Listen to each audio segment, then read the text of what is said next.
Video बनवायसाठी आम्ही आलतो इकडं नदीकडं. बाई साहेबांचा अचानकच टेम्परेचर वाढलं. उन्हाच्या तडाख्यानं वाढलं, कशानं टेन्शन वाढतं हिचं काय माहिती आता. तुम्हाला म्हणलं होतं मी दिवस मावळताना येऊ म्हणून, ऐकताय का तुम्ही माझं? असल्या मनात घेऊन येताय. अरे काय तू करपून जातीस काय? हाय काळी, अजून त्यात काळी पडल मी अजून. अरे काय मग काय बॅटरी लावून हुडकता येईल एवढं काय टेन्शन घ्यायचं? त्यासाठी बॅटरी एखादी घेऊ आपण. होय, तुम्ही जाता दुसरीकडे बॅटरी घेऊन. कशाला? आता बोलायला लावू नका. हा? कशाला? काय तुझं विचार रे? इकडं मस्तपैकी उन्हामध्ये व्हिडिओ बनवल्यावर असं क्लिअरिटी छान येते म्हणून आता दुपारी आलोय बरं का. तर ही ब्लॅक मॅजिक म्हणा. ब्लॅक मॅजिक ह्याचं वेगळंच असते काहीतरी घाणं.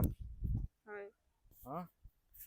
हाय काळी, अजून त्यात उन्हाने किती काळ्या दिसतंय सांगा बरं तुम्ही. आयला काय कलरच घेऊन बसली आणो. होय. काय तर सुधारायचं बघ, गोळ्या खा. तुम्ही गोराव म्हणून.